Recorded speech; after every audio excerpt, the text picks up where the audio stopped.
ഇതാണ് high power ആപ്ലിക്കേഷനുള്ള stud mount rectifier diode. അതിൻ്റെ തല കണ്ടാൽ അറിയാം, ഇതൊക്കെ ബാറ്ററിയിലേക്കൊക്കെ അറ്റാച്ച് ചെയ്യാവുന്ന തരത്തിലുള്ള ടൈപ്പാണ്. ബാറ്ററി ചാർജിങ്ങിനാണ് കാര്യമായിട്ട് ഉപയോഗിക്കുന്നത്. ഇതൊരു 25 ആംപിയറിൻ്റെ സ്റ്റഡ് മൗണ്ട് റെക്ടിഫയർ ഡയോഡാണ്. ഇതിവിടെ സൂം ചെയ്താൽ ആ ഡയോഡിൻ്റെ സിമ്പിൾ ഇവിടെ കൃത്യമായിട്ട് കാണാൻ പറ്റും. കാണുന്നുണ്ടല്ലോ,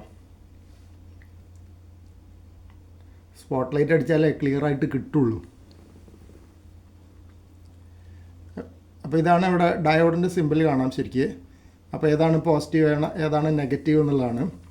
അപ്പോൾ ഇത് ചുവപ്പ് കളറിലാണ് ഉള്ളത്. ഇതിൻ്റെ റിവേഴ്സ് ടൈപ്പ് ഡയോഡ് അവൈലബിൾ ആണ്. അപ്പോൾ അതിന് ഇവിടെ കറുപ്പ് നിറം ഉണ്ടാവുക. അപ്പോൾ ആ പോസിറ്റീവും നെഗറ്റീവും തിരിച്ചറിയാൻ വേണ്ടിയിട്ടുള്ളതാണ് ഇതിൽ. പിന്നെ ഇതിൻ്റെ ഈ തല സൂം ഔട്ട് ചെയ്യാം. ഇത് നട്ടും ബോൾട്ടുമാണ്.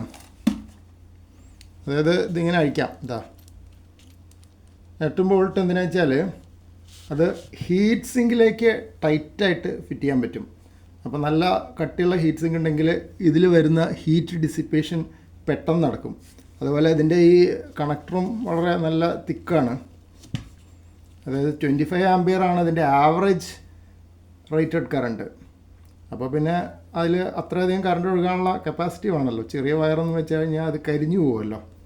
ഇത് ഞാൻ കാണിച്ചിരിക്കുന്നത് സാധാരണ ഡയോഡായിട്ടുള്ള റെക്ടിഫയർ ഡയോഡായിട്ടുള്ള വലുപ്പത്തിലുള്ള കമ്പാരിസന് വേണ്ടിയിട്ടാണ്. ഇതാണ് നമ്മുടെ സാധാരണ 1N സീരീസിലുള്ള 1N4007 പോലുള്ള ഡയോഡൊക്കെ ഇത്രയേ ഉണ്ടാവുള്ളൂ.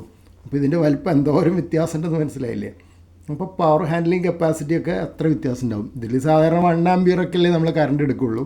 അപ്പോൾ ഇതിന് ആവറേജ് 25 ആംപിയർ എന്നാണ് പറയണത്. അപ്പോൾ അതൊരു നമുക്ക് ഈ ലിത്യം അയോൺ ഫോസ്ഫേറ്റ് ബാറ്ററിയൊക്കെ ചാർജ് ചെയ്യണമെങ്കിൽ അതിന് നല്ലോണം കറണ്ട് എടുക്കും.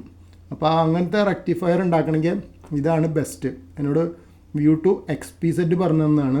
ഇത് നല്ല യൂസ്ഫുൾ ആയിരിക്കുന്നു. പ്രത്യേകിച്ച് ഇത് ഈ സ്ക്രൂ ടൈപ്പ് ആയതുകൊണ്ട് നട്ടും ബോൾട്ടും ഇട്ട് മുറുക്കുന്നതുകൊണ്ട് ഹീറ്റ് സിങ്കിൽ നല്ല ഇഫക്റ്റീവായിട്ട് ഹീറ്റ് ഡിസിപ്പേഷൻ വരും. ഈ സ്റ്റഡ് മൗണ്ടഡ് റെക്ടിഫയർ ഡയോഡിൻ്റെ നമ്പർ ES25N ആണ്. അതിൻ്റെ ആവറേജ് ഫോർവേഡ് കറണ്ടാണ് 25 എന്നുള്ള സൂചിപ്പിക്കുന്നത്. പീക്ക് റിവേഴ്സ് വോൾട്ടേജ് VRRM 400 മുതൽ 1600 വോൾട്ട് വരെയൊക്കെ ഉണ്ടാവാം ആ സീരീസിൽ പലതിനും. പിന്നെ മാക്സിമം ഫോർവേഡ് വോൾട്ടേജ് ഡ്രോപ്പ് ഏകദേശം 1.35 1.35 വോൾട്ടാണ് പീക്ക് കറണ്ടുള്ളപ്പോൾ. പിന്നെ സർജ് കറണ്ട് 400 ആംപിയർ വരെ എടുക്കാൻ പറ്റുമെന്ന് പറയുന്നുണ്ട്. പിന്നെ ഈ ബേസ് പറയുന്നത് M6 10/32 ഇഞ്ച് ത്രെഡാണ് അതിൽ പറഞ്ഞിരിക്കണേ.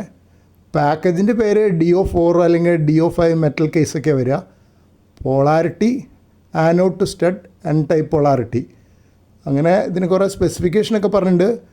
അതേതായാലും ഞാൻ ആദ്യമായിട്ടാണ് ഇങ്ങനത്തെ ഒരു ഡയോഡിലേക്ക് ഇറങ്ങുന്നത്. പവർ ഇലക്ട്രോണിക്സിലേക്കുള്ള ഒരു ചെറിയ കാൽവെപ്പായിട്ട് ഞാൻ കണക്ക് കൂട്ടുന്നു.